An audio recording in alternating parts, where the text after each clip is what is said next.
Good morning. This video is for Spencer, who asked for more Good Life videos. So Good Life is simply a meditation that I do every day, usually at the start of the day, and I do it again at the end of the day actually too, to remind myself of my objectives and principles. So let's go through them. First, I begin with an affirmation of human and civil rights. Individuals have particular rights and responsibilities which must be recognized and maintained. So basically, I don't want to make decisions that compromise the individual liberties of the individuals who I share this planet with. Largely, this influences my political aims. Very rarely that it necessarily reflects my personal decisions. I don't have that much power. Now, next is the 5 objectives, the first of which is the development and maintenance of good, sound life principles. This is exactly what I'm doing right now in spending time each day to recite these 20 principles of mine. I want to constantly maintain them and make sure that they're good. Actually, it's like a curating process. Second objective is the cultivation of good emotional reactions. I want to become the type of person that can respond well to the circumstances of life. To not fly off the handle or find myself overcome with emotion, even if I am on the inside. Even if I am in the inside, to be able to maintain a more steadfast, not a facade so much, but as an outward character. It's a tricky thing, because sometimes the emotions are just what they are.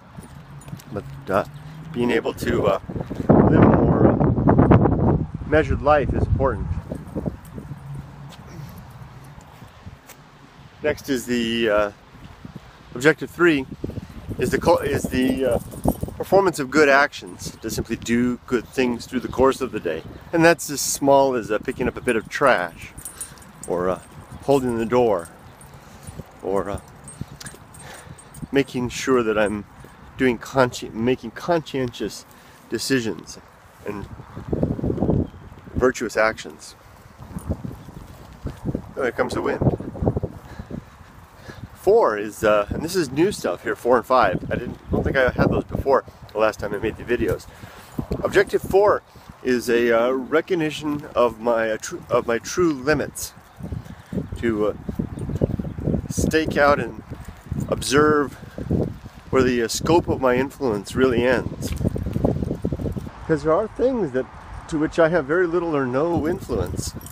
And it's worthwhile to know where that limit is, so that I don't become unduly upset or frustrated by my inability to make changes where my influence doesn't extend. This is the Mazda headquarters, North American headquarters right there, building. But they're going to move to that building over there, that glass building. This is my neighborhood. It's an interesting one, that one, and it dovetails in with the concept of apathy that I'll get to later in the principles. Apathy, which is a part of temperance. Mixing things up here, but they are intertwined. The last objective is the recognition of true opportunities, and here's some sort of a Ford division headquarters of some sort. I don't think it's the national headquarters, but it's. See, here's like let's move this little snail. You're not going anywhere worthwhile going that direction. Oh, did I cover the last one? 5? The recognition of true recognition of opportunities. So the fourth was the recognition of limits. Fifth objective is the recognition of opportunities, so that I can see where I have chances to either perform to further my objectives or to execute my principles. And that shows up throughout the day. one of the big ones for me is reciting my game plan for the day before I get to work, and I know it's going to happen usually on my schedule, and stake out where opportunities reside throughout the day to, for example, exercise patience or fortitude. If I know I'm going to attend a challenging meeting, maybe with difficult people, to talk to myself about that beforehand and see the opportunity that lies in that. Can you see through the window here? I don't know if you can see, there's some pictures right there. The dog's got my hand right there. Pictures of tacos and burritos. This is the, I think this is the Taco Bell headquarters right here. Now I've talked about the 5 objectives. Let's go over the 20 principles. The first of those is the principle. No wonder he smells everything, because we're smelling. This is the Taco Bell landscape. The first is the principle of war. I wake each morning ready to go to war with myself over my not with myself over myself, but with my go to war over the values that I hold. It usually flows out better in my mind. I want to go to war with myself over the things that I hold true and to be real. Still not coming out quite the way I mean it. The things that I hold, my values, my deepest held values and beliefs, I want to challenge myself to discover if they are indeed true today as I thought they were yesterday. The second principle is the principle of reason, which is the instrument that I use in the execution and the prosecution of my war on what I hold to be true. And reason consists of honesty and objectivity. So to look at the world in an honest way, to ascertain where I may be making mistakes. The third, come on buddy, let's go. The third is the, there's lots of sniffing here, huh? Let him sniff around. What the heck? It's his walk after all. The third is the third principle is the principle of the homunculus, which has changed a bit since the last time I made this type of video. The homunculus is the I used to call it the little man inside my head, and I see it differently now. This is get kind of weird, right? The way this sounds. Come on, I don't want you walking in the mud. You're gonna track that right in the house. I bet you're insisting. I see it now. I used to see the homunculus as a little man inside my head, pulling the knobs and twisting the knobs and pulling the levers, kind of like an operator in a steam shovel, or some big piece of equipment. And I tried to envision that to see that as to make some distinction between the biology that runs my arms and legs and keeps my heart beating, and the little bit of that biology that is the consciousness that resides on top of things. And I've changed that a little bit. Now I'm considering it more like the like a flame-like quality in my head. And the reason I did that was I almost see it as like a flame persona, burning in my head, and that is the one that's running things. And the reason that I changed that is that come on, buddy, you really want to sniff here, huh? Okay, let him sniff. And see, there's the Taco Bell place. Oh, no, I knew you were going to do that. You ate something. Well, I guess he's going to pick stuff off the street, doing it at the taco in front of the Taco Bell headquarters. See, there it is. Run for the bell, run for the border. What is their slogan? I guess that's a good place to do it. They got a lot. They always seem to have a lot of interesting stuff here going on. No, I'm not going to let you eat anything else. I guess someone was coming by with a burrito and dropping bits. Okay, the reason that I changed it to a flame was that I wanted to capture the quality of going out. That when we die, that flame is like a candle going out, and that it doesn't go anywhere necessarily, it just goes out. I really wanted to capture that because I wanted to the homunculus, the sense of mortality to reside in the homunculus.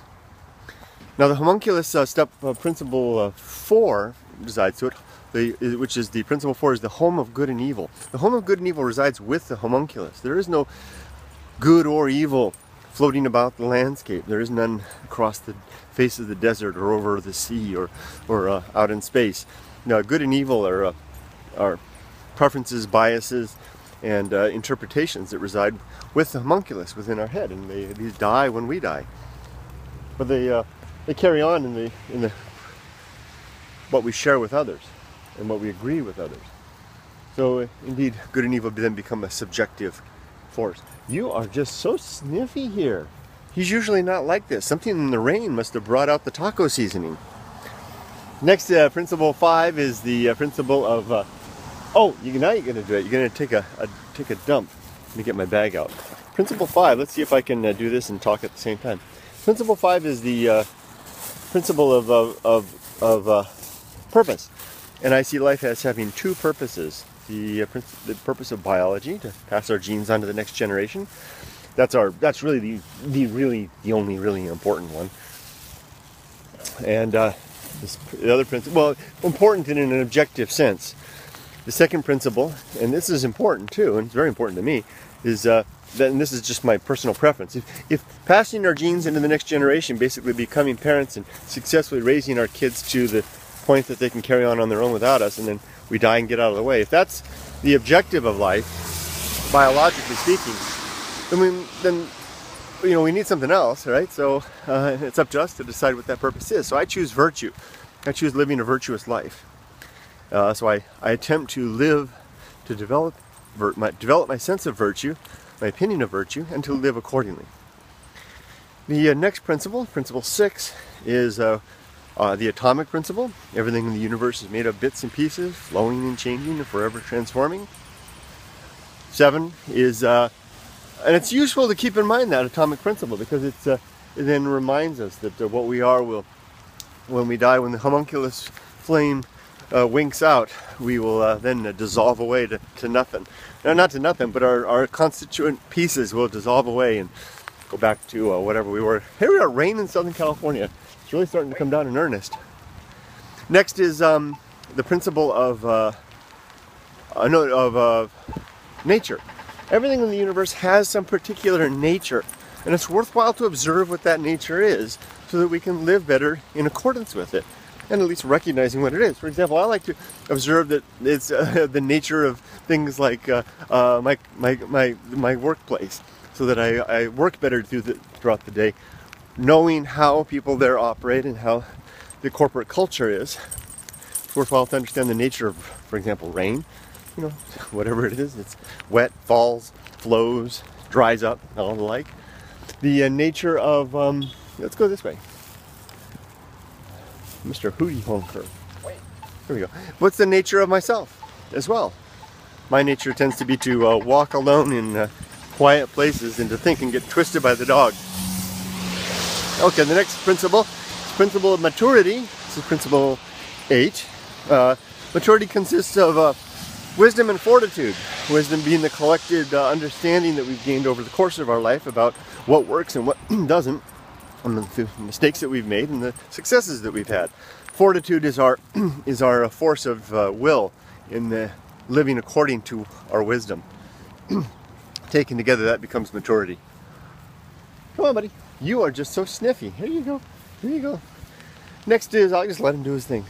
Next is principle of social principle. We are humans, are social animals. We need, here we are, we're close to the Irvine spectrum.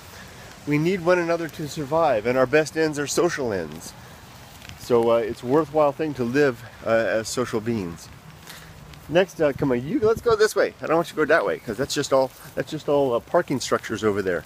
You'll like the grass over here better. I'm going to drag you a little bit. I'm going to against your nature. He doesn't want to go. Okay, I guess it's his nature. He wants to sniff here, even if it is just a boring parking structure. Okay, the next is the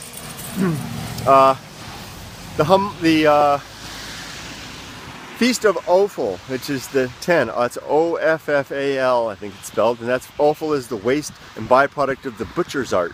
And I like to imagine that we human beings have a kind of a waste and byproduct of our living art, which is a kind of offal that we spill out in the course of our living when we get upset and frustrated, and we lash out at people and the like. And that guy honking his horn earlier, people yelling at one another, or or just releasing frustration and spam.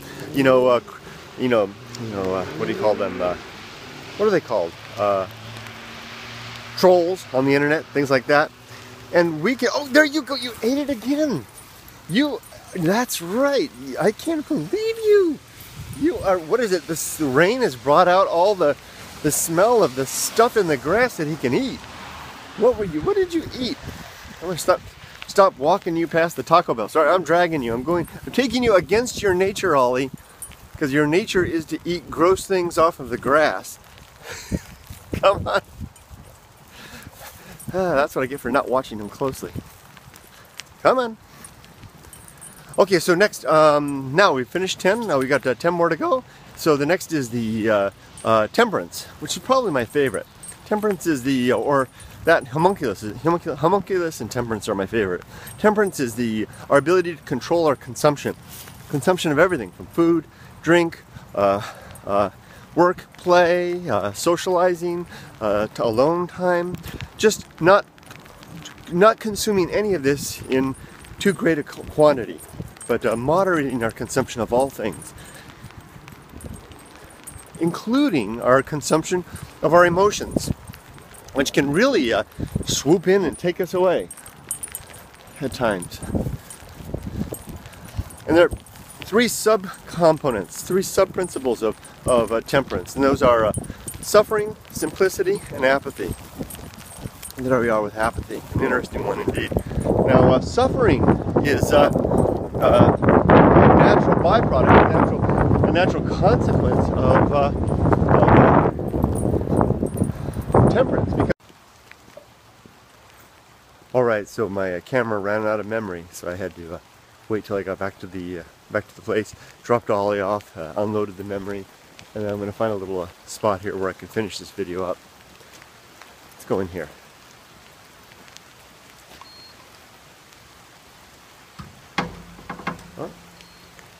Oh, it's not open yet. So, oh well, I guess I'll just walk. So we finished off there. I was finishing off with temperance, which is 3 parts. The temperance consists of suffering, simplicity, and apathy. Let's go up this way. Oh, let's walk down this way. So the next one is temperance is a very important part of all this. The next part is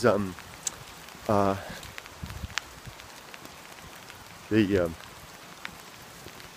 agency and the great indifference. Agents are basically anything or anyone that's alive, and the great indifference is what remains, what there is that's not alive. And the interesting thing is that the great indifference basically doesn't give a dang about us, because it is incapable of caring. It is by nature, by definition, indifferent. It is just the fact of reality that is out there. The agents are you and me, this tree, chipmunks, squirrels, anything that's alive, bacterium, that exert some influence and will upon the world. We kind of comfort ourselves with the idea that there's something to that it's maybe permeates the universe, that there might be some caring that extends past ourselves, towards ourselves, and towards one another. And there really doesn't seem to be any reason to think that's the case. That's where the idea of God comes in, that there's an agent, a grand agent, a designer agent, that's overlooking everything and moderating and monitoring our happenings.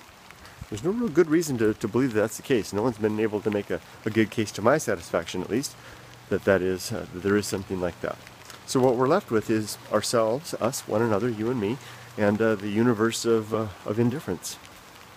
And with the fact, couple that with the fact of the homunculus, the flickering flame of our consciousness and our existence, our life, and the atomic principle, where when that light flicks out and our biological processes cease, we kind of then dissolve away into nothing. Couple those things together and you're not left with a lot. You're left with the here and now, and you and me and each other, and these precious fleeting moments. Next principle is the best seat in the house. Right here, right now, to not want to be anyone else, to not want to be anywhere else, or not want to be doing anything else, but to be all right with just who I am right now. It's not a matter of giving up on bettering our lives, but striving to improve our lives, while all the while being at peace with the path that we've taken in the moment that we're in. It's a challenging dichotomy. It's to at once be satisfied while striving. Look at that. The sun's starting to come out a little bit. Let's see if I can change that. There we go. Oh, that's dark. We got that mid light right now, where the sun's starting to come out and the rain's starting to go away. It's kind of nice. The next part is the next principle is the principle of the path of wildness. Path of wildness is a recognition that when we have a decision that needs to be made, to try to identify a reasonable amount of time in which we can make that decision, and then to step out and to begin collecting the facts that we need to make the decision in an informed manner. And when that moment arrives that it's time to make the decision, we just don't want to dwell on it forever.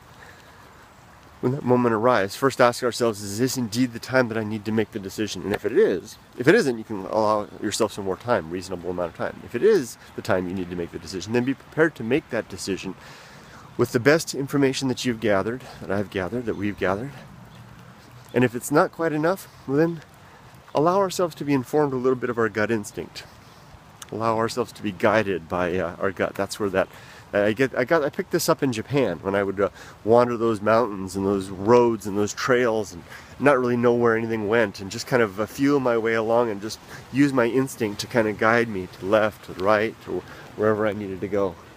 And it usually proved worthwhile, and I would find myself in very interesting places, even if it wasn't always the place that I intended to go, or I was headed for. So I kind of built that path. Oh, look at this snail out here in the middle of nowhere. In the middle of this road. You're not going to survive long out there. Let's take you over here. So that's the path of wildness. And also recognizing that in making a decision that's perhaps informed of our gut, we may be making a wrong decision. And we may wind up incapacitated, at a loss, or even dead. But there is some value in making a decision, despite having all the information that we necessarily need, if the fact of movement is required. Otherwise we can stagnate and become stale and just become stuck. Gotta get unstuck at times in life. Sometimes it's worthwhile to take a risk to get unstuck. And that brings us to the next item, actually, which is the principle number 14, I think it is. 15 maybe. The risk of avoiding risk. The risk of avoiding risk is simply stated that in the process of attempting to avoid the surface level risks of our lives, these are the things that when we emerge into adulthood we recognize as the risk of financial insecurity, the risk of winding up alone because we didn't settle, maybe not the right word, we didn't marry the first guy or gal we came across, or the risk of upsetting our parents because we're not living our lives according to the way that they want us to, or of not living an adventure that we want to live for fear that we may come to some in harm's way. And in avoiding these types of surface level risks, these are the ones that are immediately evident in life, we expose ourselves to a much deeper, in fact more insidious risk that usually doesn't show itself until later in life, and that is the risk of not living according to our nature,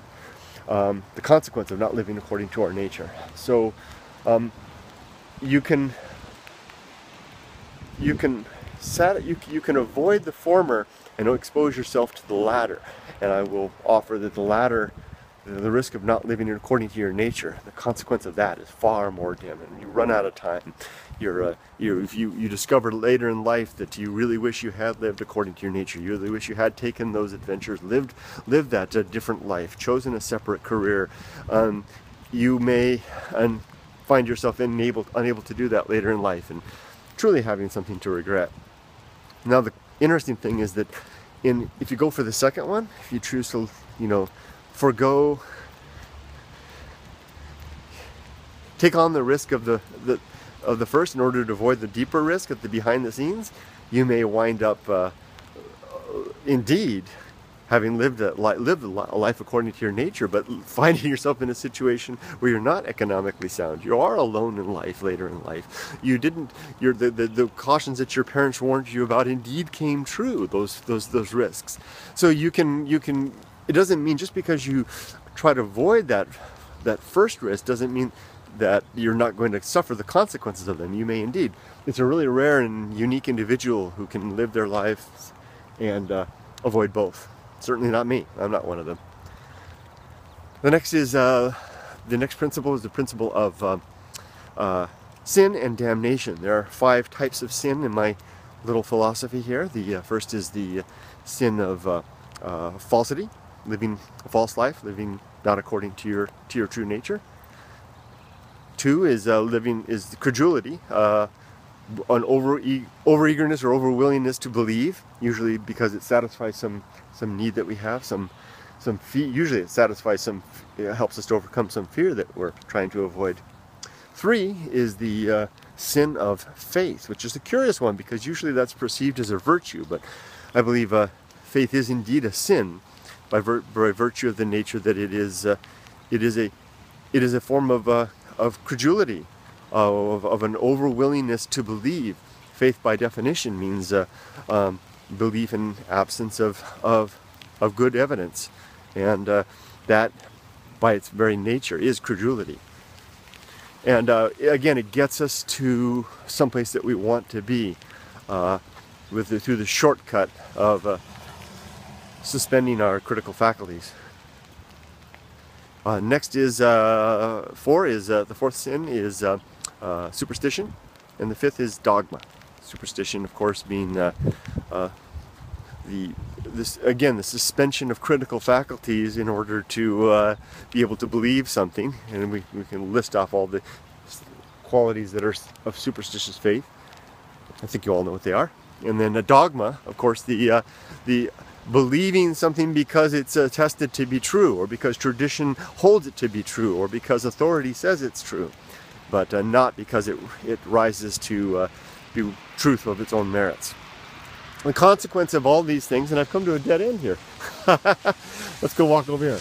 The consequence of all these things is a damnation, and a damnation that arrives in the here and now. You don't have to wait till after death, because there appears to be nothing after death. It's a type of damnation of living an untrue or a false life.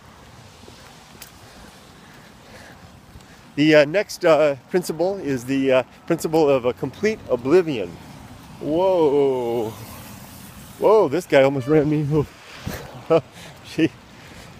The principle of a complete oblivion.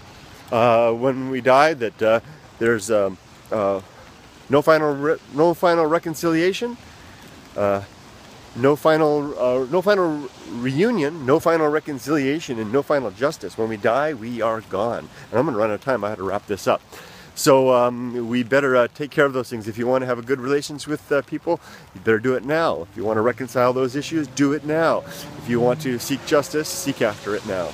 Wrapping up things up now, the Great Life Adventure is a showcase and a forum and an opportunity to fulfill your life's ambitions, those dreams of youth. Give yourself that opportunity. I recommend the decade of your 20s. It's a great opportunity to have your great life adventure. The season of philosophy, it's a consequence of a well-lived life, is to if you're lucky, you'll have a period of your life, usually after a while, where you can record what you've learned along the way. This effort, I guess, is my opportunity to do that. The good life is the fruit of my season of philosophy. And finally, arena and utility. The recognition, this is a little bit like that fifth objective of recognizing true opportunity. The arena and opportunity are recognizing the various arenas in life where you can work on your objectives and principles, and the utility of such things in the furtherance of your own personal philosophy and the execution of that. And with that, I think I'll wrap up. And thank you very much for joining me on this wet walk. Half a walk with the dog, half a walk without the dog. And now I got to find my way home. And then I can have a good breakfast with my family. Have a great day, everybody. And Spencer, thanks for the comment, saying you'd like to see more of these videos. I will indeed try to make more on this channel, whatever the cost.